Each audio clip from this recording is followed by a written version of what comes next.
no 3.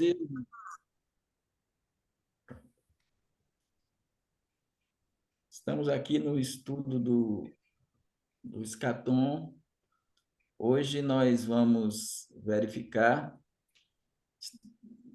a iminência do arrebatamento da igreja, ou a iminência da volta de Cristo, né? Essa é uma realidade. Nós estamos estudando a vinda de Cristo e o pré-tribulacionismo, porque nós defendemos que o arrebatamento da igreja é pré-tribulacional. Existem as correntes que dizem que é pós, que é mid ou pré-ira, mid e pré-ira, mas nós defendemos o pré-tribulacionismo enquanto batistas regulares, que cremos que a igreja não passará pela tribulação. E o argumento da iminência, ele é um argumento muito bom para nós pensarmos o arrebatamento da igreja, porque a iminência, ela demonstra que Cristo voltará a qualquer hora, a qualquer momento, e isto vai de encontro às outras correntes que precisam de alguns sinais que demonstre que a vinda de Cristo ela ela não ela não poderia ser a qualquer hora, porque se tem sinais, teria elementos para determinar a vinda. Acho, irmão Almi, que é o slide anterior, me parece, né? Esse se eu voltar um aí.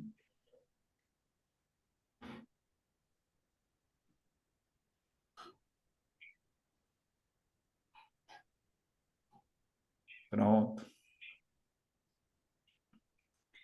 É, a ênfase, então, já vimos a ênfase do Senhor Jesus sobre a iminência, porque o Senhor Jesus falou da volta de Cristo a qualquer hora, e agora estamos analisando a ênfase dos autores do Novo Testamento. Então, na última década do primeiro século, João, ele escreveu as 7 igrejas da Ásia Menor para persuadir os rebeldes a se arrependerem e os fiéis a se firmar. Apocalipse capítulo 2 e 3, ele exortou uma dessas igrejas a vigiar, dizendo que Cristo viria como o ladrão. Né? Em Apocalipse 3:3, o Senhor Jesus é quem diz isso, né? Que ele viria como ladrão. Assim, Jesus, a ideia de vinda como ladrão, porque a gente acredita nas duas iminências, na iminência da vinda de Cristo e da iminência também do dia do Senhor. E para nós o dia do Senhor não é Armagedon só. O dia do Senhor é a 70ª semana de Daniel, ou seja, é o período do início dos 7 anos até o final dos 7 anos, é o dia do Senhor, ainda com outros estágios, como o final do milênio, retrata um segundo estágio da vinda do Senhor, e o juízo final também expressa o dia do Senhor, porque tem a queima da terra também. Nossa tarefa é, no entanto, examinar os escritos de um outro escritor do Novo Testamento, que é Paulo, e ver como ele ensinou a dupla iminência, ou seja, a iminência da volta de Cristo e a iminência da chegada do dia do Senhor, especialmente em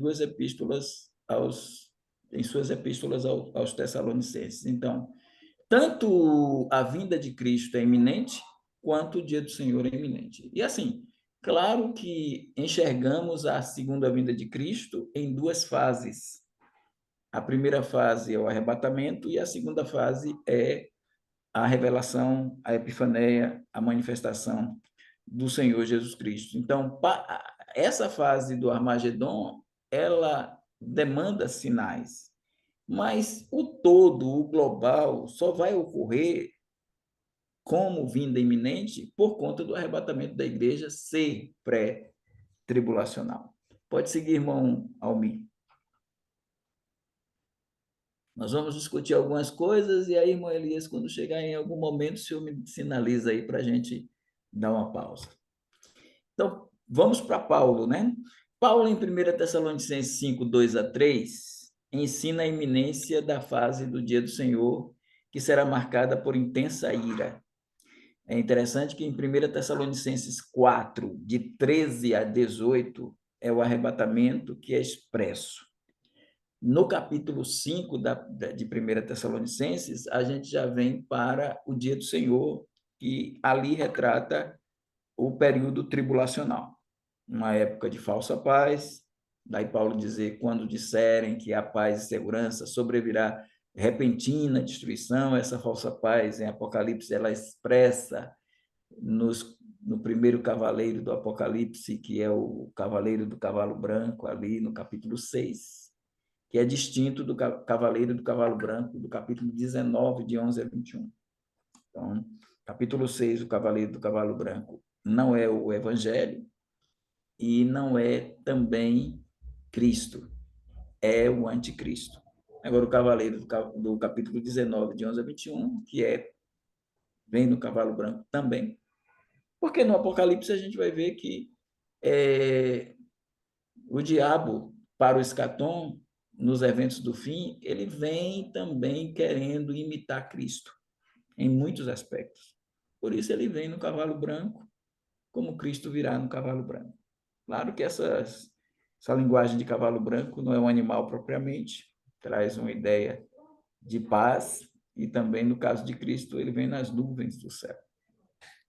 Lá em 1 Tessalonicenses 5, 2 e 3, é dito assim: pois vós mesmos, os leitores de Tessalônica, estáis inteirados com precisão de que o dia do Senhor vem como ladrão de noite. Quando andarem dizendo paz e segurança, eis que lhes sobrevirá repentina destruição, como vem as dores de parto a que está grávida ou a que está para dar à luz, e de modo nenhum ou de modo algum escaparão. Então, quando Paulo diz isso, ele está expressando que o dia do Senhor vem como ladrão de noite, mas a gente tem outros textos bíblicos que é o próprio Cristo que vem como ladrão. Então, para nós, a vinda de Cristo é como ladrão e também o dia do Senhor é como ladrão. Isso tem uma relação com o momento do arrebatamento da igreja. Embora que lá em cima é o dia de Cristo, a gente discutiu isso com a irmã Cristina, tem 6 passagens bíblicas que falam do dia de Cristo, que é diferente do dia do Senhor. O dia de Cristo tem a ver com o galardoamento da igreja, e o dia do Senhor tem a ver com a punição dos ímpios na terra, dos que habitam sobre a terra, a partir de um dia de trevas, um dia de juízo, um dia trágico, um dia caótico para o mundo. O apóstolo forneceu aqui mais evidência do amplo impacto da figura do ladrão que Jesus usou para expressar a iminência. Então, a figura do ladrão é utilizada para expressar a iminência, porque o ladrão, ninguém espera o ladrão. Ele pode chegar a qualquer hora. É interessante que coloca de noite, né? Porque geralmente o ladrão ele vai invadir uma casa de noite, né? Mas o apóstolo ele dá aqui evidência do amplo impacto dessa figura. Ele retrata o impacto negativo do dia do Senhor ao falar da destruição que vai assolar os habitantes da terra quando esse dia chegar. Então, ao comparar esse período com as dores de parto de uma mulher grávida, Paulo mostra estar ciente de que o Antigo Testamento e o próprio Jesus usaram essa mesma comparação para descrever o tempo que antecederá o reaparecimento de Cristo na Terra. Então, assim, quando ele fala do dia do Senhor e as contrações de uma mulher grávida, que apontam para algo que pode surpreender, ele também traz à tona a ideia das dores para o período tribulacional. Que às vezes algumas pessoas acham que o princípio das dores já está ocorrendo devido a algumas coisas que estão acontecendo, mas nada disso toca no princípio de dores. O princípio de dores não tem nada a ver com esse momento da agora, apesar de termos guerras, apesar de termos terremotos, apesar de termos algumas coisas, mas isso tem muito a ver com o interlúdio, ou o prelúdio, melhor dizendo, para a chegada desse princípio de dores. Porque o princípio de dores ele tem a ver com os sinais que Jesus falou da vinda dele. E quando ele disse aos apóstolos sobre o ano 70, sobre a destruição do templo, sobre a destruição da cidade, que já ocorreram no ano 70, de Jerusalém, está em Daniel 9, de 24 a 27, as 70 semanas, e em especial depois das 69, haveria esse período essa destruição do templo e da cidade pelo povo do príncipe que havia de vir, que é o povo romano, porque o príncipe ele vem sobre a égide do Império Romano, sendo provavelmente o anticristo, um judeu de dupla nacionalidade, romana e cidadania romana e cidadania hebraica, porque ele é um judeu, certamente. Então, Jesus falou dos sinais, e os sinais são aqueles do Apocalipse. 7 selos, dentro do sétimo selo, 7 trombetas, no toque da sétima trombeta, 7 taças da ira. São 21 juízos para o dia do Senhor. E aí nós temos as dores de parto de Israel. As dores de parto de Israel implicam o tempo de angústia para Jacó.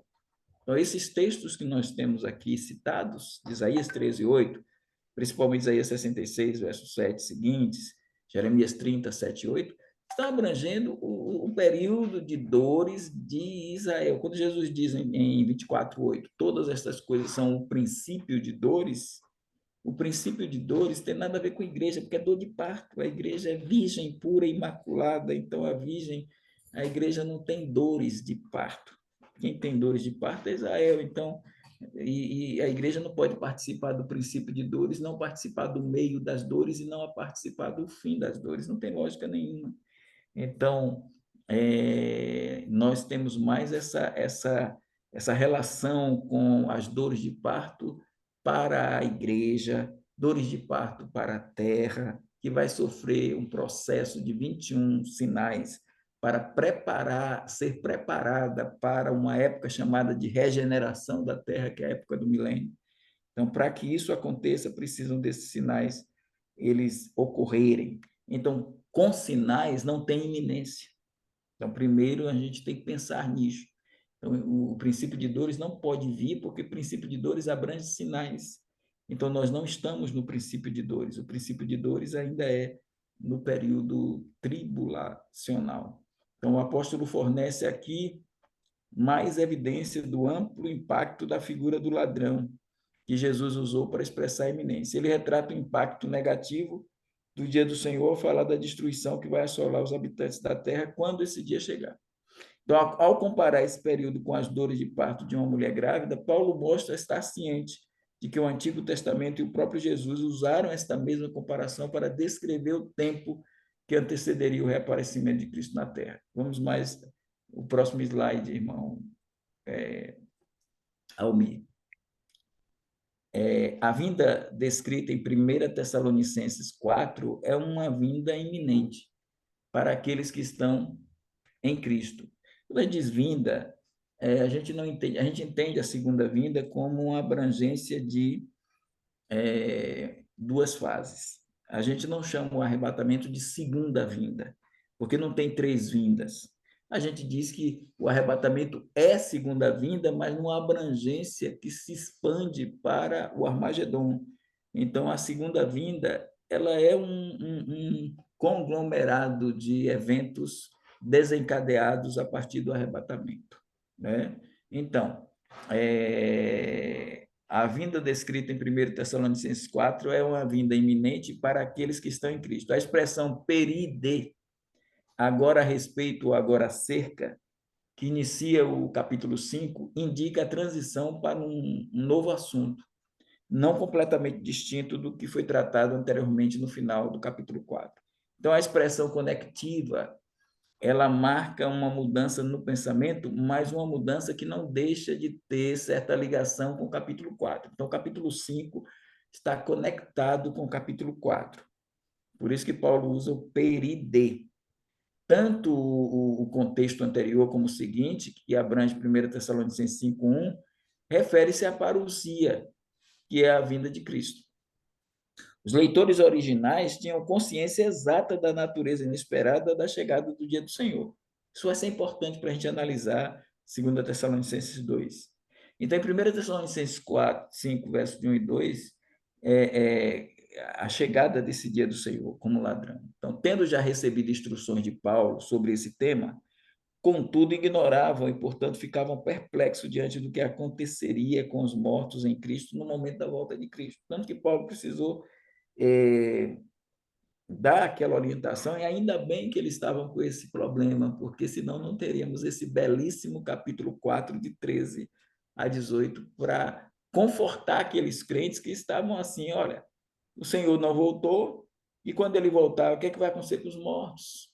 Eles estavam preocupados com os mortos. Aí Paulo diz, olha, os mortos vão ter preeminência. Eles ressuscitarão primeiro.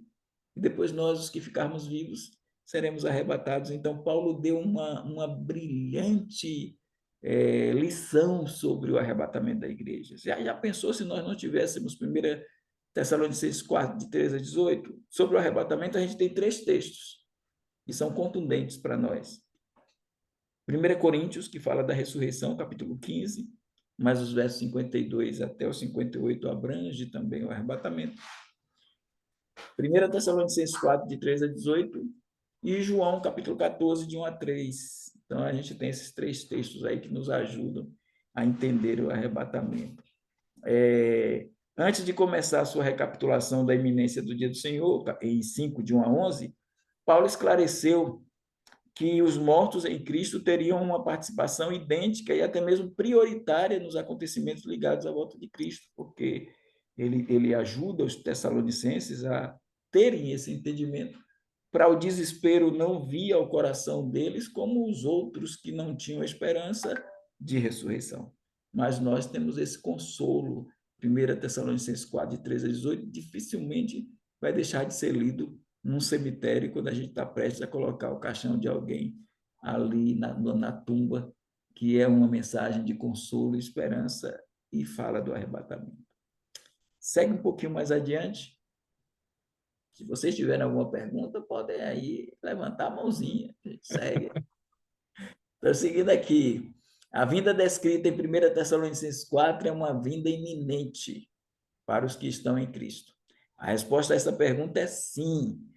Então, a vinda descrita em 1 Tessalonicenses 4 é uma vinda iminente para os que estão em Cristo? A resposta a essa pergunta é sim, o que se fundamenta em vários indicadores. Um deles é o uso, aí agora a gente já entra em algo muito importante, é muito bom. Um deles é o uso que o escritor faz da primeira pessoa do plural, em 4, de 15 a 17. Nós, os vivos, os que ficarmos para a vinda do Senhor. Então, irmãos, nós, Paulo usa nós. Se Paulo usa nós, ele está pensando que ele poderia ser arrebatado vivo. Ele se inclui no processo. Isso é a ideia de que a vinda é iminente. Então, Paulo não diz, os sinais primeiro tem que vir, nem pensar, eu não sei se eu... Não, Paulo agora está no grupo 2, mas ele estava no grupo 1, mas ele foi para o grupo 2, ele foi para o grupo dos mortos, mas ele pensava que ele ia ser arrebatado. Então, ele esperava a vinda de Cristo para os dias dele. Isso é iminência. O próprio Paulo estava ansioso pelo retorno do Senhor. Não se tratava de um pretexto piedoso engendrado para o bem da igreja. Ele sinceramente viveu e trabalhou esperando o grande dia, mas não sabia quando este dia chegaria. Como nós. A gente está aqui e nós estamos pensando que a gente pode não morrer. Esse pensamento de que nós podemos não morrer, nós podemos ser arrebatados, porque o arrebatamento pode acontecer a qualquer hora e não no final de uma tribulação. Pode acontecer a qualquer hora, isso quer dizer, pode acontecer antes da tribulação. O detalhe adicional de que os crentes serão transformados, ressuscitados, num piscar de olhos, a palavra átomo, num piscar de olhos, revela que todo o processo de arrebatamento será um acontecimento instantâneo. A palavra átomo, que não é só para os ressuscitados, mas é também para os vivos, porque fala da última trombeta. Então, o acontecimento é instantâneo. A ideia num abrir e fechar de olhos, ou melhor, num piscar de olhos, demanda uma iminência, não um processo prolongado. Vai ocorrer antes que as pessoas saibam o que está acontecendo, ou seja, a gente vai desaparecer. Eu creio no arrebatamento secreto. Não creio que a gente vai devagarinho, através. Sei que tem alguns revisados que creem assim, e os dispensacionalistas progressivos creem assim, e os aliancistas, os reformados, creem em arrebatamento visível. Eu creio que o arrebatamento a gente vai desaparecer. Então, num processo, porque não vai ser um processo prolongado, é num piscar de olhos. É num piscar de olhos. Vai ocorrer antes que as pessoas saibam o que está acontecendo.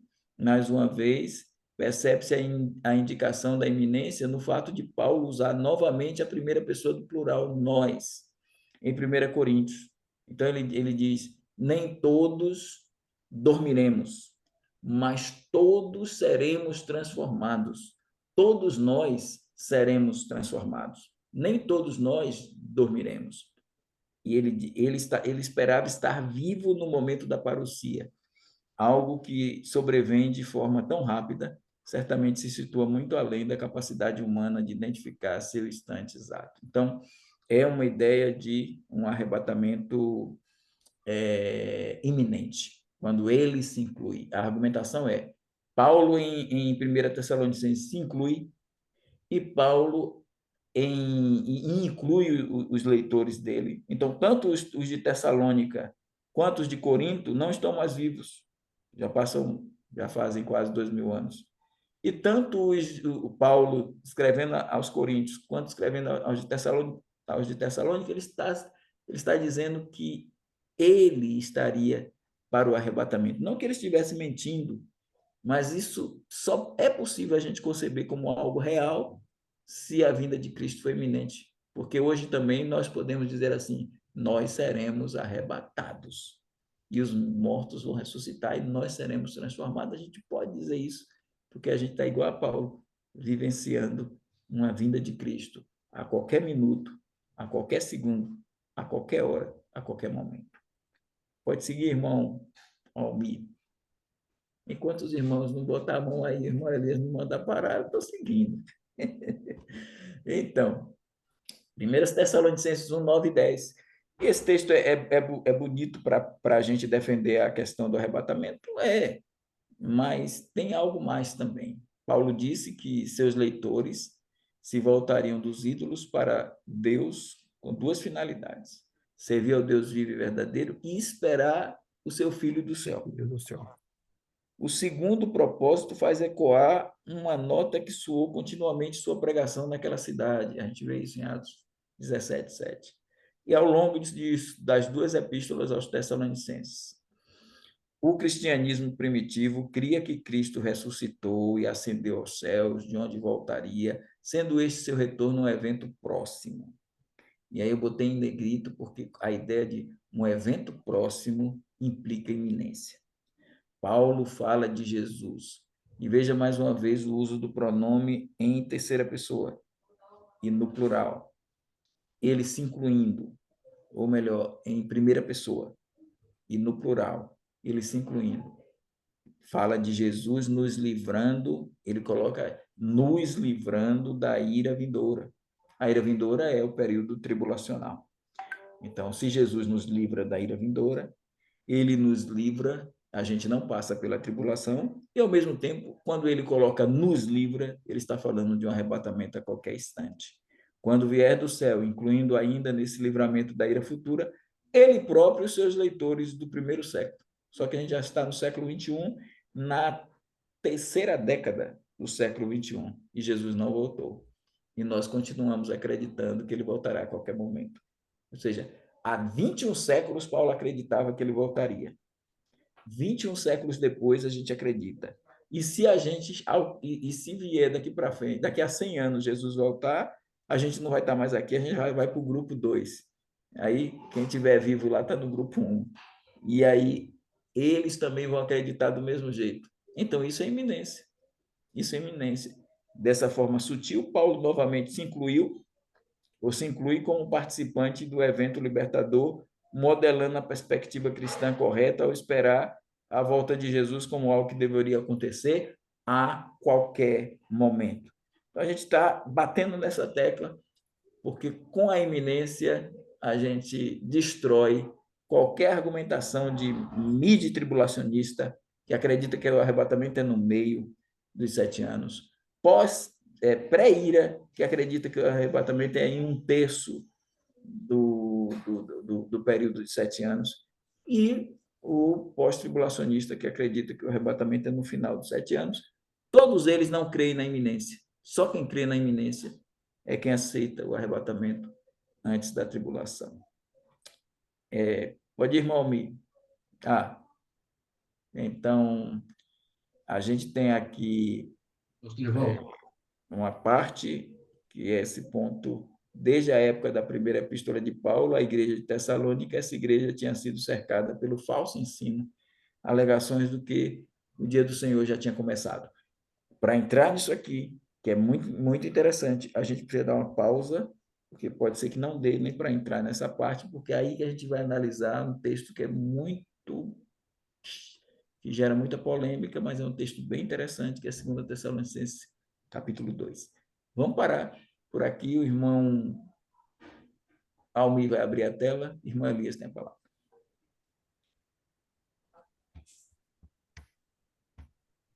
Na verdade, uma pergunta, colocação, né, a parte quando você diz entre aspas, essa junção do dia do Senhor com a volta, com a volta de Cristo, duas etapas, eu sempre penso dessa maneira. O arrebatamento em si, que no abrir e piscar de olhos, depois 7 anos, a volta de Cristo efetiva. Então, quando você diz que o dia do Senhor e a volta de Cristo, são esses dois episódios que você está colocando, é isso? A volta de Cristo, no abrir e fechar de olhos, tá, beleza. Né? 7 anos depois, Cristo volta, e sim, é esse dia do Senhor que você está falando, que Paulo está falando aí, é a minha primeira colocação. E eu tenho uma segunda colocação que eu coloco depois. Eu estou dizendo que a volta de Cristo, ela é global. A volta de Cristo, ela abrange o período da 70ª semana de Daniel. Nesse contexto, essa volta de Cristo, ela insere o arrebatamento da igreja, que a gente chama de uma fase invisível, e o período tribulacional com o retorno de Cristo com a igreja, porque Cristo, ele arrebata a igreja para voltar com ela. Então, ele não volta com ela na ideia pós-tribulacionista, que o povo chama de teoria ioiô, né? Bate e volta. Então, a igreja bate e volta. Não, a igreja não bate e volta. A igreja ainda tem um tempo que a gente não pode dizer 7 anos no âmbito celeste, mas pode dizer 7 anos no âmbito terrestre. Ou seja, enquanto estamos com 7 anos de tribulação na terra, a igreja está com Cristo no céu. Isso é importante dizer, porque na teoria pós-tribulacionista, a igreja não vai para o céu. Porque, assim, quando a gente diz que a igreja vai para o céu, é pensando na igreja. A igreja hoje não existe. Entendo o que eu quero dizer.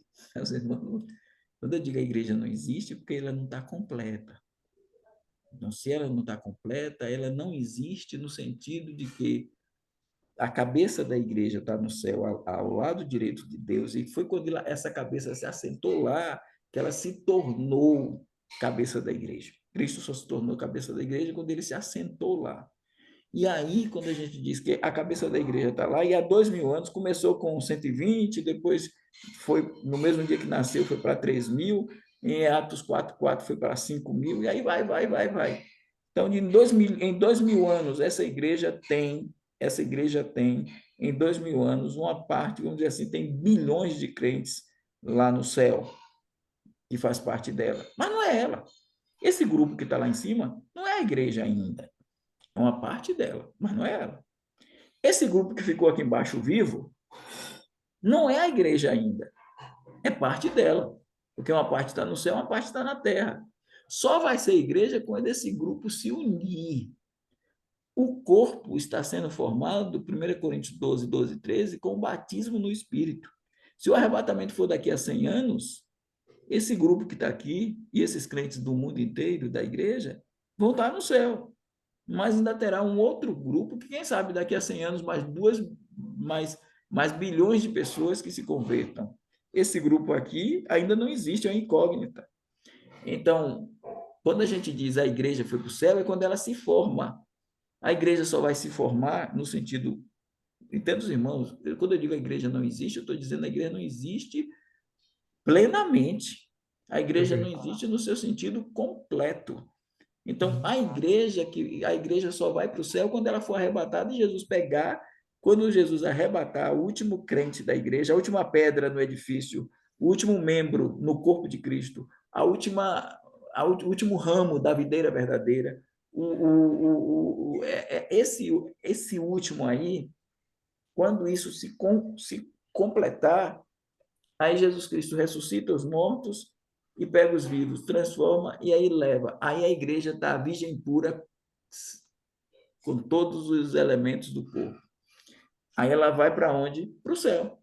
Porque Jesus vem, arrebata a igreja, leva a igreja para o céu, para a casa do meu Pai, capítulo 14, leva para a casa do meu Pai, consuma o ato do casamento e se casa com ela, e a partir daí sim a igreja foi para o céu.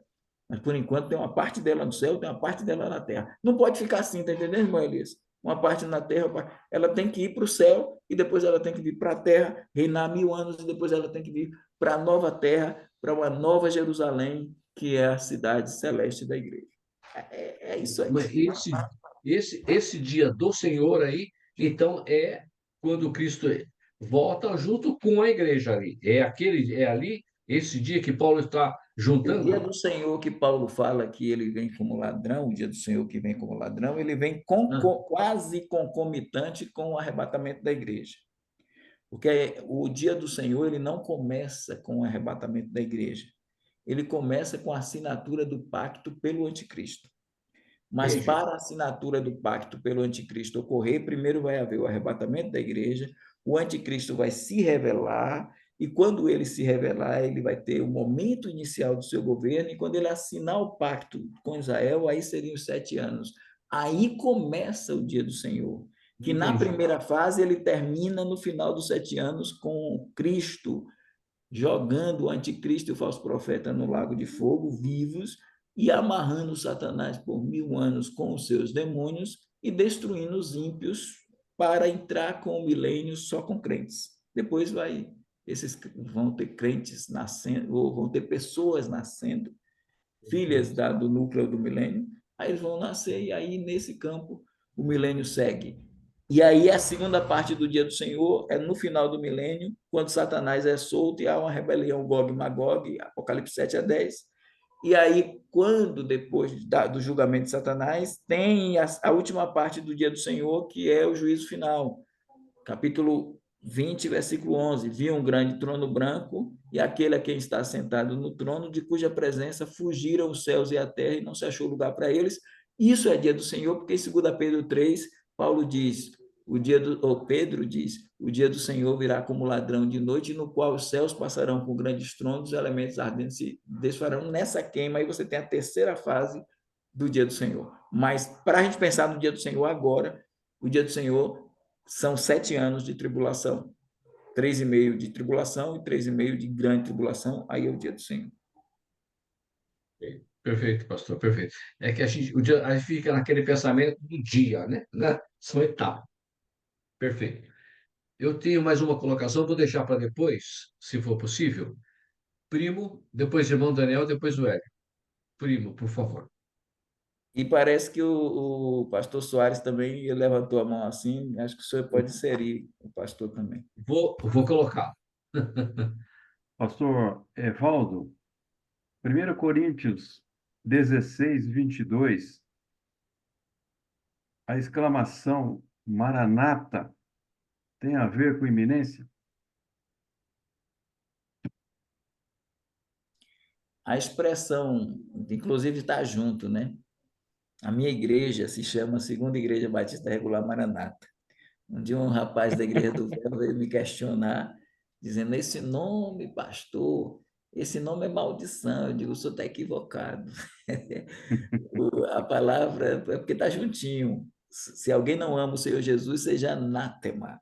Maranata, ora vem, Senhor Jesus. Então, a palavra anátema é que é maldição. A palavra maranata é ora vem, Senhor Jesus, o sentido, ou o Senhor Jesus chegou, porque era usado também com o peixinho, né, nas catacumbas, e como saudação para a igreja primitiva usava-se o maranata.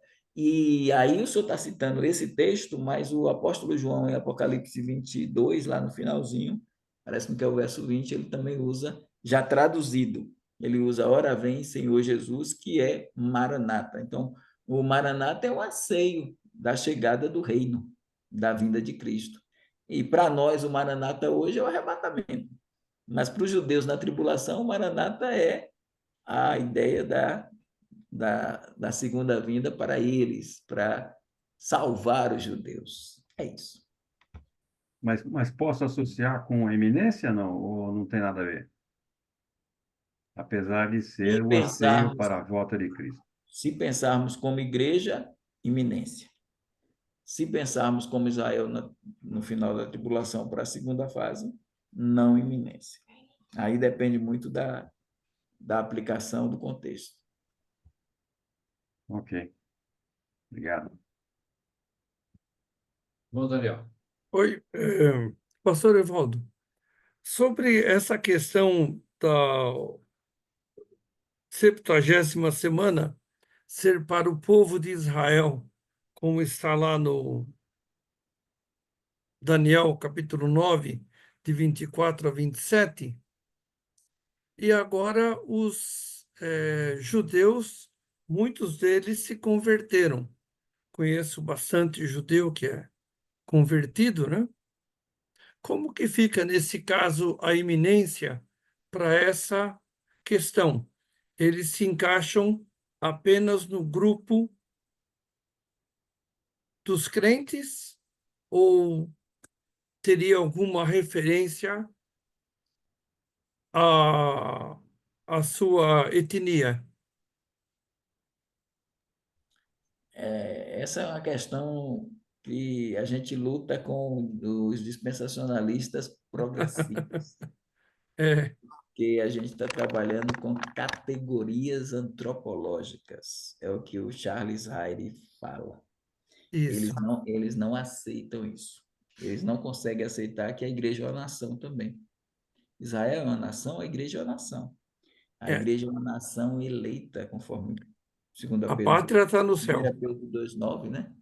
Ela é E essa nação eleita, ela é formada por judeus e gentios. Uma parede foi derrubada e de ambos os povos fez um. Agora, fora esse grupo, corpo, essa nova humanidade, que está em Efésios 2, a gente tem que entender a igreja como categoria antropológica. Se entender assim, nós não podemos fazer o que querem fazer os progressivos, os dispensacionalistas progressivos querem dizer que a continuidade ela prevalece nesse processo e é complicado porque a gente tem que entender que existe um povo judeu incrédulo, étnico, que um terço desse povo vai se converter e vai aceitar a Cristo na tribulação. Quem vai Perfeito. desfrutar da nova aliança é esse povo, enquanto povo de Deus convertido, porque a aliança é com a casa de Israel e a casa de Judá, então Deus vai pegar esse vale de ossos secos e vai colocar um revestimento e vai colocar o Espírito. E aí, respondendo a sua pergunta, eu creio assim, diferente dos dispensacionalistas progressivos, que aceitam, que querem colocar o judeu convertido da igreja para desfrutar as promessas que foram dadas para Israel ali no campo do final da tribulação e do reino milenar de Cristo. Claro que a igreja vai reinar aqui na terra sobre Israel, mas só que é complicado você pegar o judeu o judeu da igreja e querer dizer que ele desfruta das bênçãos da igreja e vai desfrutar das bênçãos da etnia. Quem vai desfrutar? Porque aqui tem uma nova humanidade, uma parede foi derrubada, então agora não tem judeu nem gentil, Sim, sim. circuncisão nem circuncisão. Então a igreja é aqui, ó. Quem é judeu do início? A igreja começou com os judeus, a igreja começou com os apóstolos, a igreja começou com Jerusalém, Judéia, depois foi para Samaria e confins da terra. E hoje, como o senhor falou, tem igrejas de judeu, tem crentes judeus hoje, mas esses crentes, eles não precisam vivenciar as expectativas messiânicas para lá. É melhor eles ficarem, porque os próprios 12 apóstolos, Mateus 19, versículo 27, 28, Pedro disse: nós deixamos tudo e te seguimos, que receberemos? Aí Jesus disse: vós que me seguiste vós que me seguiste, quando na regeneração o Filho do Homem se assentar no trono de sua glória, vos assentarei sobre 12 tronos para julgar as 12 tribos de Israel. Eles, no milênio, eles vão governar as 12 tribos, cada um governa uma tribo, e a igreja governa o mundo, as outras nações, porque Paulo diz em 1 Coríntios 6, não sabeis que vocês vão governar o mundo, vocês vão julgar o mundo. Então, a igreja é rainha, os apóstolos agora estão na condição de igreja para governar Israel, e não na condição de judeu para receber lá as benesses da aliança abraâmica, da aliança davídica e da aliança nova. Então, temos que separar isso. Paulo trabalhou isso. Ah, mas Paulo rapou cabeça. Mas Paulo elevou aqueles 4 para o templo e circuncidou. Mas Paulo disse: eu me fiz de judeu para ganhar os judeus. Paulo só fez isso porque Tiago pediu, era pastor da igreja de Jerusalém, e pediu a Paulo que fizesse isso. Mas se você é judeu e pertence à igreja, seu campo agora é a eclésia, seu campo não é a nação. Os Chamado judeus para que vão fora. disputar da nação são os judeus étnicos que se converterem na tribulação e no milênio. Esse judeu de hoje, ele é igreja, ele tem que estar no campo de cá, e não no campo de querer usufruir, irmã Elias, das duas bases. Ele vai ter que, ele está na Perfeito. igreja, ele usufrui de uma base. Eu creio assim, os progressivos não querem crer assim, eles querem Exatamente. eliminar as categorias antropológicas. Obrigado, pastor. Muito obrigado. Jeito. Cunhado, sua dúvida. Ok. Só é um pouco. Irmão Evaldo, você falou durante sua explanação, não? Passou, só deu pincelada rapidinho, assim, né? Passou por cima, com respeito ao cavalo branco. O irmão disse que não é um cavalo literal. É isso que eu entendi? Sim. Porque o que eu sempre pensei que realmente é cavalo literal. Que lá no céu tá cheio de cavalo, entendeu? Tá cheio de cavalo lá sendo lá no estábulo, né? E então sempre pensei no cavalo, realmente Jesus vindo em cima de um cavalo. É, mas não é não. Pastor José, minutinho. Pastor José, o senhor está vendo que o negócio aqui não é mole, não, né? Que o céu tem um estábulo lá com um monte de cavalo. O negócio aqui é complicado. Sempre pensei assim, Ó, até hoje. nos textos, Eu também, até que viu, as irmão? nuvens do céu, se Deus quiser, pode até parecer o cavalo, né? Mas assim, irmão, Jesus Cristo é dito, mais literalmente falando, que ele vem com as nuvens. O Filho do Homem virá sobre as nuvens do céu. A ideia de que ele vem como no cavalo branco, e nós também, viu, sobre cavalos, porque aí entrou o estábulo que o senhor falou, porque se olhar Apocalipse 14, 19, verso 14 e 15, aí diz que seguiam aí é a igreja, porque está vestida de linho fino, branco e resplandecente. Aí é a igreja. E diz que seguia Jesus em cavalos brancos, o exército de cavalos brancos. Então, mas eu creio que não é literal, não. Como também Apocalipse 6 não é literal, o cavalo branco ali, como o cavalo branco, o cavalo vermelho, o cavalo amarelo, o cavalo preto, que representam o anticristo e o seu sistema, a guerra, o cavalo vermelho, a fome, o cavalo preto, e o amarelo, a morte, ainda diz que a morte traz interessante, meu irmão, diz que a morte traz a morte, o cavalo amarelo é a morte que traz o inferno na garupa. Traz o inferno, diz que a morte está com... Mas, assim, esses cavaleiros não são cavalos, claro que tem algo literal no sexto na sexta trombeta, que diz que vai ter uma cavalaria de 200 milhões de soldados. Ali sim é algo literal, mas é na terra. Mas em se tratando, irmão Hélio, do céu, e claro, o anticristo também, quando diz que ele vem no cavalo branco, traz uma ideia de um sistema de falsa paz. E Cristo, quando vem no cavalo branco, no capítulo 6, traz a ideia do sistema daquele que tem um cetro de paz, da verdadeira paz. Mas, assim, eu penso que animais a gente vai ter agora, e animais a gente vai ter no milênio, porque é dito, e ali é literal, que a criança de peito vai andar lá com o leão, com o urso, né, e tal, vai colocar a mão na toca do basilisco. Então, cavalos, animais, eu creio que só no milênio. Até no estado eterno a gente não tem nenhum dado de que no novo céu e na nova terra a gente vai ter animais. E muito menos no céu teriam cavalos para poder Jesus vir sobre um cavalo montado, como a ideia ali é como se fosse um guerreiro, né?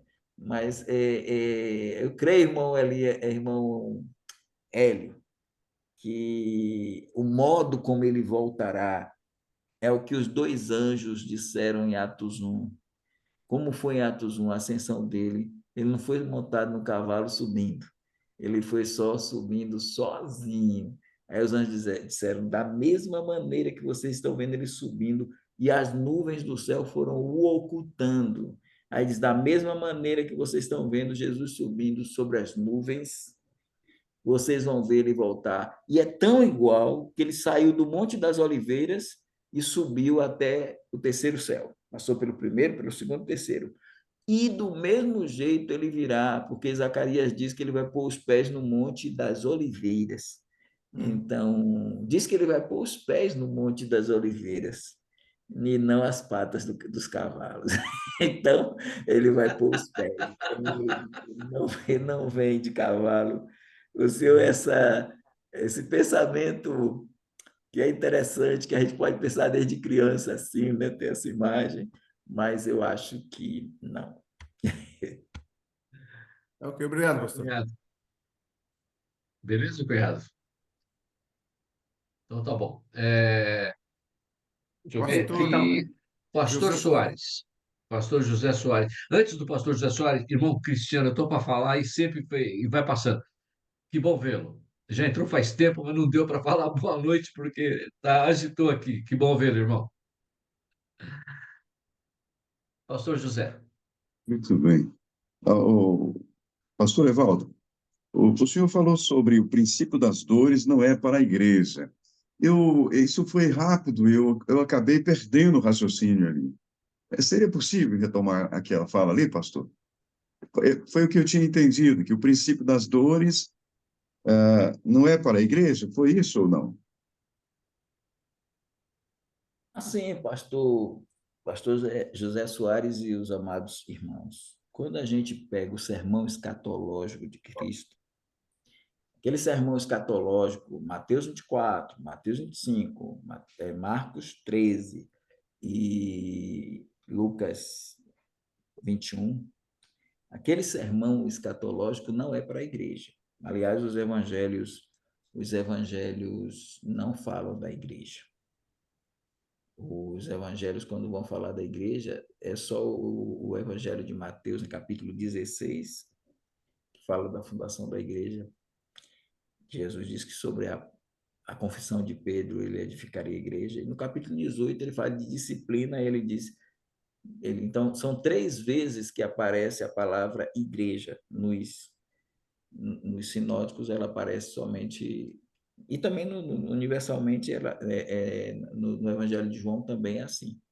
Então, igreja só aparece 3 vezes, o vocábulo aparece. E no Evangelho não sinótico de João, no capítulo 13 até o capítulo 17, nós temos as instruções que Jesus dá aos discípulos, inclusive a promessa ao Consolador, que aí abrange o aspecto igreja. Quando os discípulos perguntaram a Jesus quando serão estas coisas e que sinal haverá da tua vinda e do fim do mundo, eles estão falando, eles estão perguntando a Jesus, porque eles falaram da estrutura do templo, eles estão perguntando não como igreja, eles estão perguntando como judeus, né? Então, quando Jesus vai fazer a explanação do seu sermão escatológico, ele utiliza Daniel, capítulo 9, ele fala ali, ele utiliza 9, dentro do contexto das 70 semana, das 70 semanas de Daniel, aí 9, 24 a 27, em especial ele vai trabalhar o verso 27, quando diz que o anticristo, o príncipe, fará aliança com muitos por uma semana, e na metade da semana fará cessar o sacrifício e a oferta de manjares, e sob a asa das abominações virá o assolador. E aí ele fala, dentro do processo de grande tribulação, ele usa Daniel 12, quando ele cita que dias iguais àquele nunca ocorreram desde que há mundo. Daniel 12, verso 1. Jesus está falando da segunda vinda dele, mas ele não está trazendo em si, no sermão escatológico, o arrebatamento da igreja. Então, quando ele abrange aquele aspecto, ele começa a falar, claro que ele fala do ano 70, mas ele vai mais para abranger a semana de Daniel, aquela semana de 7 anos. E aí ele diz no versículo de número 15 de Mateus 24, quando, pois, vides que a abominação da desolação de que falou o profeta Daniel está no lugar santo, que ele entenda. Então, o que é que a gente entende? Que ele pegou, no verso 15 está a grande tribulação, que são os 3 anos e meio finais, é quando o anticristo rompe o pacto. E do verso de número 3 até o verso de número 14, ele está abrangendo a outra parte, a parte chamada de tribulação. A primeira parte são 84 meses, então os primeiros 42 meses na mensagem de Jesus, no sermão de Jesus, ele tem em mente. Ele está pegando Daniel, ele está abrangendo capítulo 9, versículo 27. Então, ele tem em mente a primeira parte de reinado do anticristo de falsa paz, que é 1 Tessalonicenses capítulo 5, né? Aquela falsa paz depois do arrebatamento da igreja. Então, esses primeiros 3 anos e meio estão dentro do contexto do verso 3 ao verso de número 14. Inclusive, o verso 14, este evangelho do reino será pregado em testemunha a todas as gentes, depois virá o fim. Ele está falando dentro do contexto das 2 testemunhas que estão pregando, depois são 144 mil, a turma que vai pregar o evangelho do reino, anunciando aquele evangelho que Jesus e João Batista anunciou, e que depois isso aí foi adiado por conta do reino que foi rejeitado, e do rei que foi rejeitado, e do precursor que foi rejeitado. O precursor degolado e o rei foi crucificado. Então, dentro desse contexto, quando Jesus diz todas estas coisas são um princípio de dores, ele não está falando do nosso tempo, do tempo da igreja. Ele está falando de um princípio de dores que abrange. Então, quem dividiu a semana em duas etapas foi Jesus. A primeira parte da semana ele chamou de princípio de dores. E a segunda parte da semana ele chamou de grande tribulação. Então, irmão pastor Zé Soares, eu entendo que a primeira parte é o princípio de dores e a segunda parte é a grande tribulação. E essas dores, eu creio que são as dores de parto de Israel e não dores para a igreja, que a igreja não iria passar por isso. Pastor, você me permite? Quando seria, então, pastor, o tempo, nesse sentido, onde que se diz a paz e segurança? Quando viria essa paz e segurança? É porque muitas vezes a gente ouve falar que paz e segurança seria a primeira parte da grande tribulação, mas se aqui refere-se à primeira parte da tribulação, e Jesus diz que haverá nação contra nação, reino contra reino, guerras e rumores de guerras, É como é que assim, podemos, como é que é assim, poderíamos...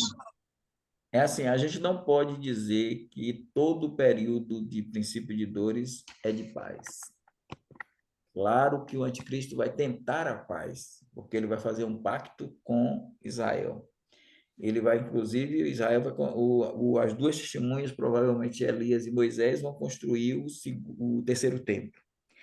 E, ao que tudo indica, não vai ser tirando a mesquita de Omar, o Domo da Rocha. Dá condições de fazer o terceiro templo ladeado que não é uma mesquita, apesar de ser chamado de mesquita de Omar, não é mesquita, é um monumento. Aí pode fazer junto. Então, ali vai se instalar a paz entre árabes e palestinos. Então, terá paz. Mas, irmão pastor José Soares, se a gente dividir no Apocalipse o período que a gente chama de princípio de dores, ele vai do capítulo 6 até o capítulo 8, terminando no verso 13, que abrange os 7 selos e mais 4 trombetas. 7 com 4 dá 11, são 21 juízos.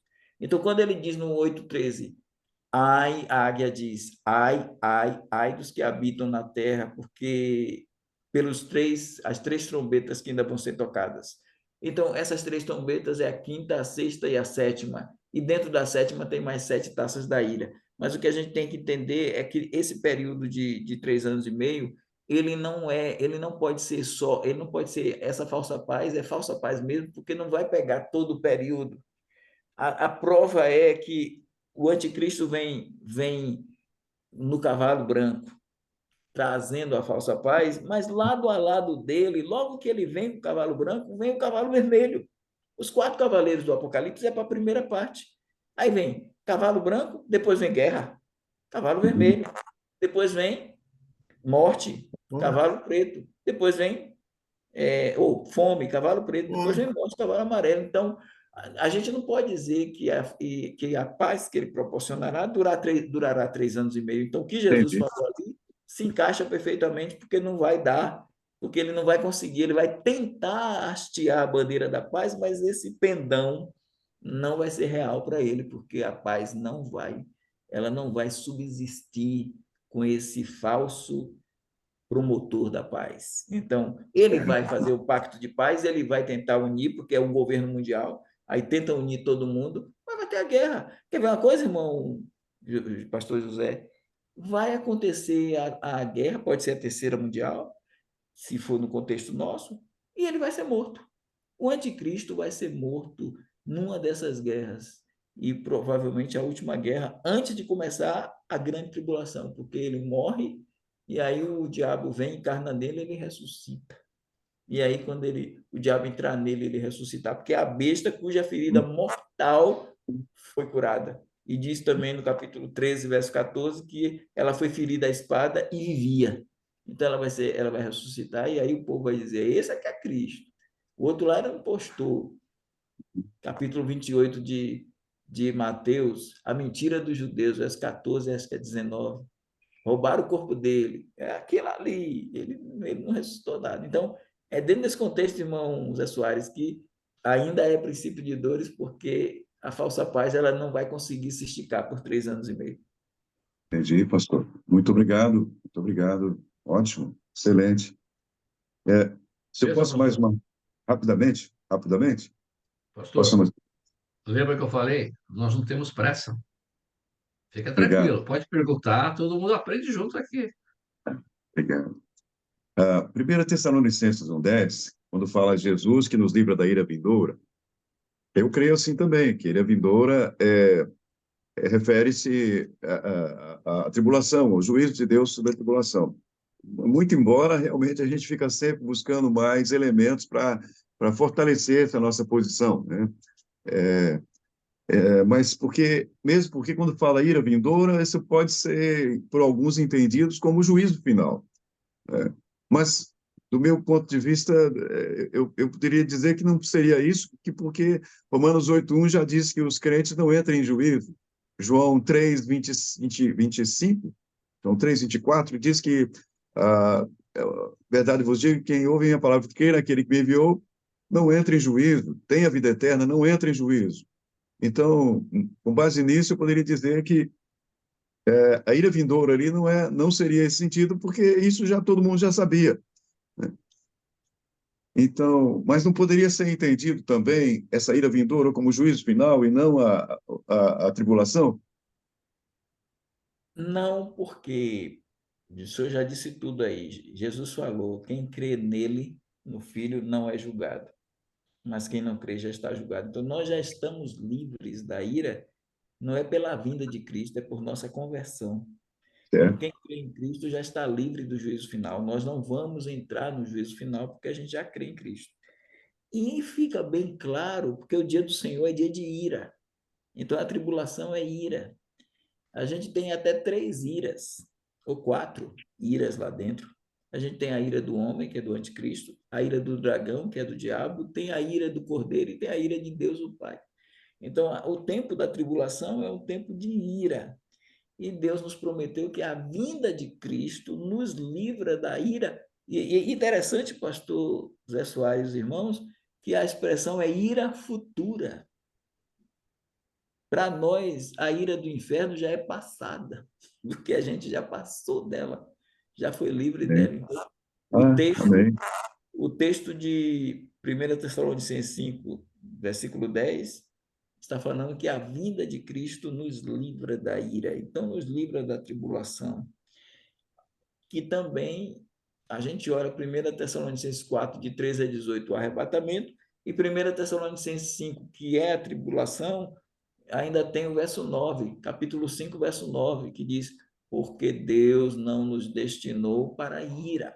Então, já estamos, não tem como a ira ser outra coisa que não o dia do Senhor, que chega com o anticristo e nós somos livres dessa ira que virá. É um argumento também que demonstra que a igreja não passa pela tribulação. É isso.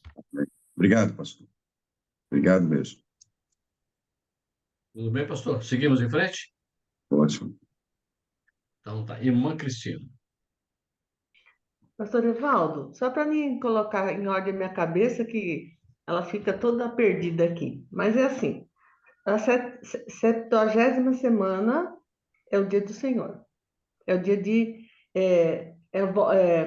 engloba os 7 anos. Mas ela começa com o arrebatamento, é isso? Que é uma volta invisível, ok? Eu não sei se é isso. A volta invisível ou arrebatamento. E termina, e ele volta de novo com a igreja no final, para inaugurar o milênio. E durante esse tempo é a tribulação. É todo o período dos 7 anos da tribulação. É isso? Eu só digo assim, que quem determina o início do dia do Senhor É a... não é o arrebatamento, é o assinar Assinatura. do pacto, a assinatura do pacto. Está pertinho, tá? A vinda o arrebatamento da igreja determina o início da tribulação ou do dia do Senhor, determina o início, mas não inicia. Determina o início, mas não inicia. Porque só inicia que, digamos, a igreja é arrebatada hoje, 24. 13 de agosto de 2024. Mas o anticristo, assim que a igreja for arrebatada, ele sobe do mar dos povos, ou seja, ele assume o poder. Mas digamos que quando ele assume o poder, ele tem que organizar tudo. E digamos que ele leve aí até dezembro para organizar tudo, e no mês de dezembro ele vai pensar em promover a paz lá entre Israel e os árabes. Aí ele vai chegar e o que tanto anela os povos, né?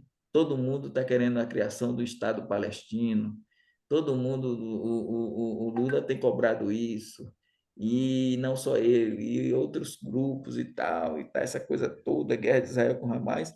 Então, para organizar as coisas, ele precisa, por exemplo, de até dezembro, e a partir de 1º de janeiro de 2025 ele assina o pacto. Quando é que começa os 7 anos? Quando é que começa o dia do Senhor? Em janeiro.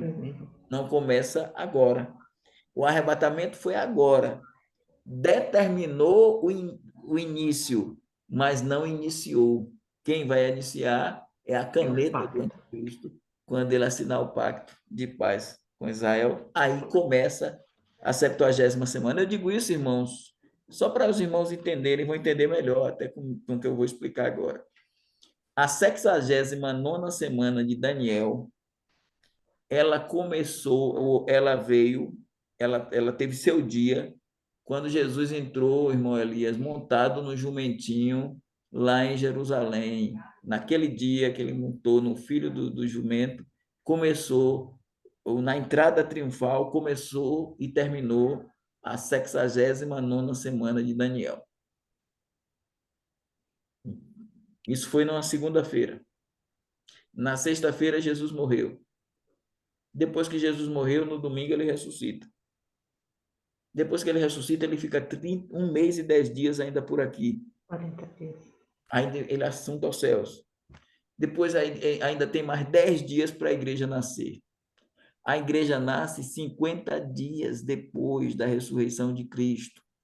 E a última, a 69ª semana de Daniel começou e precisou de quanto tempo? Precisou de, vamos dizer, uma semana, mais 40 dias e mais 10 dias. Isso dá o quê? Dá, vamos colocar assim, 2 meses para a igreja nascer. Ó, o parêntese, a lacuna, que é assim, ó. Ela foi aberta assim, ó. O parêntese foi aberto assim. Espírito Santo desce do céu, de cima para baixo, ó, assim. Quando for fechar esse parêntese, não é assim, irmão Elias, é assim, ó. Que agora é a igreja subindo assim. Então o Espírito desce assim, abriu, e a igreja sobe assim. Quando o parêntese se fechar, a 70ª tem que vir aqui?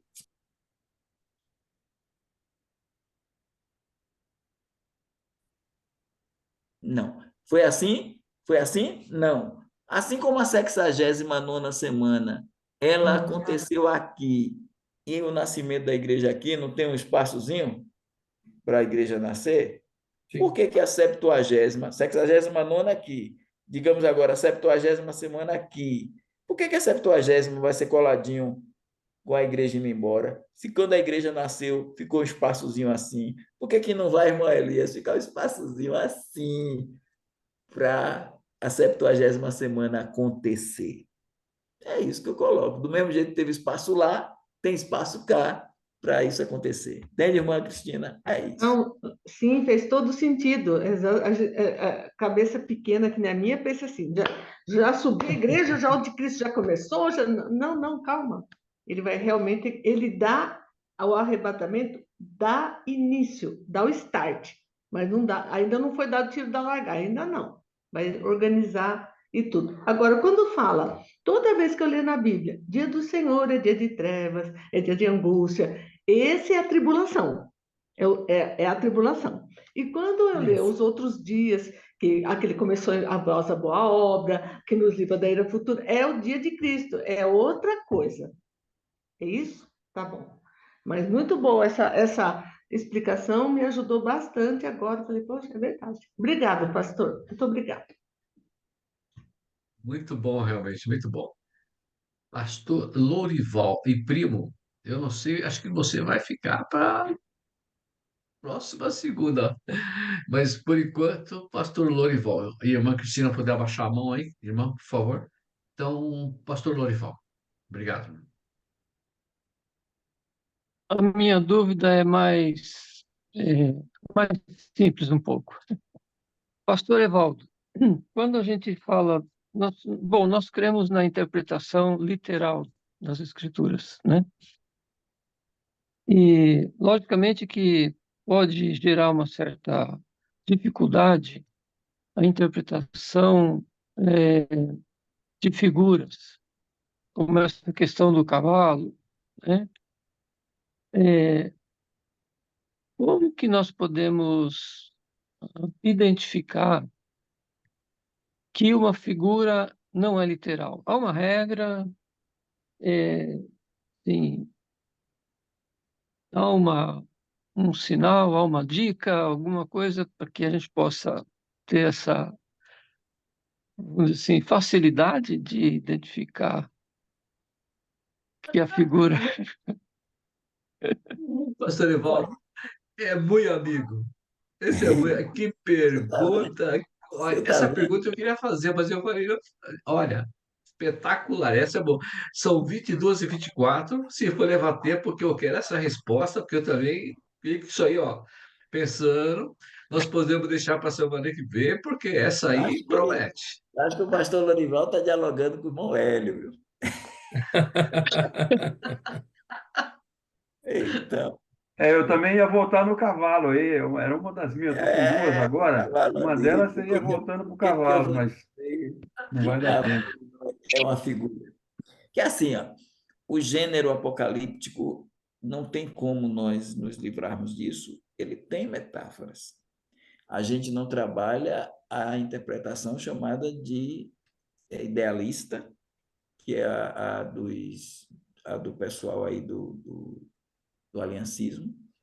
Então, nós não alegorizamos, nós não espiritualizamos, nós não metaforizamos os textos proféticos. Mas você há de convir que tem profecias que trazem dados e que não tem como você não pensar que seja que tenha metáfora, que tenha símbolos, que tenha símile. Não tem. Então, quando você olha, isso não quer dizer que você não está interpretando de uma forma histórico-gramatical consistente. Aí é uma metáfora, Jesus é a porta, né? No sentido. Então, quando você pega, por exemplo, mas vamos para o gênero apocalíptico, irmã Cristina, irmão pastor Lorival. Quando você pensa, por exemplo, no Satanás ser amarrado com a corrente, como é que você amarra um espírito com a corrente? A igreja são 7 castiçais. Como é que a igreja vai ser 7 castiçais? Então, assim, eu entendo assim, quando você tem metáforas e símbolos no campo de uma interpretação histórico-gramatical, as metáforas e símbolos, quando aparecem, o texto bíblico, ou seja, o próprio Apocalipse, vai demonstrar que o próprio texto apocalíptico vai demonstrar que é símbolo, quando o próprio Apocalipse mostra que ali é símbolo. Jesus sendo chamado de cordeiro e daqui a pouco aparece um leão. Você vai entender, ligando com Gênesis 49, que está falando do leão, de Judá, que ele é o leão da tribo de Judá. Então, vai dar dados. Então, quando você tem Apocalipse 1, versículo 7, parece-me, eis que vem com as nuvens e todo olho verá. E além disso, você tem nos evangelhos isso. Jesus dizendo, levantando e dizendo, em breve vocês verão, para Caifás, Anás, eles em breve vocês verão o Filho do Homem vindo sobre as nuvens do céu com poder e grande glória. Então, isso me diz que o cavalo branco é uma nuvem. Quando eu penso na subida de Jesus sendo ocultado pela nuvem, e da volta de Jesus vindo do mesmo céu. Então, assim, eu vejo o texto bíblico que abrange a volta de Cristo nesse contexto. Então, quando a gente olha outros textos que atestam a ideia de que isso aqui não pode ser literal, porque tem outros dados que mostram que ele vem, que se fosse cavalo, era cavalo em todo o tempo, mas daqui a pouco apareceu nuvem e mostra que ele vem com as nuvens. E Jesus está cheio de texto no Antigo Testamento e no Novo. Jesus vem com as nuvens, Jesus vem com as nuvens. Moral da história, o cavalo são as nuvens. É isso. Sorival, me permita, olha, realmente, a sua resposta, eu achei assim, de calar a boca, porque, né, pastor Lorival, agora matou a gente. Eu Hein, falei primo? que era simples a pergunta, a resposta foi mais ainda. Ai, primo, a sua pergunta era essa também, em Dá para o cima disso, irmão, primo? irmão Elias, deixa o Oi. irmão alguém fazer uma pergunta, a gente tenta, Sim, tranquilo, vamos responde. deixar. Vamos sim. Por isso que já estou perguntando. Ou é outra pergunta? Vamos aí, primo. Então, mas dentro da resposta que veio agora da pergunta do pastor Lorival, então no texto lá quando fala que ele vem assentado em todo, quando aparece cavalo, vem assentado sobre ele. Então é assentado sobre a nuvem, pela sua resposta, né? O assentado, ó, vem sentado na nuvem. Vem E vem sobre lá, as nuvens. sentado no cavalo. E se Deus quiser que ele faz, de vez em quando a gente que é curioso fica olhando o céu, né? E a gente vê um monte de nuvem. Tem nuvens que às vezes parece cavalo mesmo, né? Então, ele pode vir assentado na nuvem, mas ele não fica sobre a nuvem, ele vem e tal. É isso aí. Mas o jumentinho lá é literal, né? Ah, e é outra história. É outra história, né? É aqui na terra. Cavalo. Você já viu cavalo alado? É o unicórnio lá com o chifrezinho na cabeça. Guarda de cavalo, isso não. Mas a jumentinha não. A jumentinha lá não tinha asa, não tinha chifre no meio da cabeça, não era. Tá certo, mas me veio aqui uma pergunta, uma colocação, quando o pastor José Soares mencionou o texto de 1 Tessalonicenses 9, falando da ira futura, e o 5:9 também de Tessalonicenses, que o pastor mencionou, ele não nos destinou para a ira. Aí eu estava lendo aqui o versículo de João 3:36, que diz: aquele que crê no Filho tem a vida eterna, mas aquele que não crê no Filho não verá a vida, mas a ira de Deus sobre ele permanece. Então, o incrédulo, ele já tem a ira de Deus. O crente, justamente, aqui raciocinando, né? Se o incrédulo, o ímpio, já está sobre a ira de Deus, ele justamente não teria esse livramento. Então, o livramento aqui, associando com João 3:36, só pode ser realmente o livramento do crente da ira que vai vir futuramente. Então, fiz essa intersecção de João 3:36, lembrando que o ímpio já está sobre essa ira, né? E o livramento, obviamente, não poderia ser para ele, mas sim para o crente.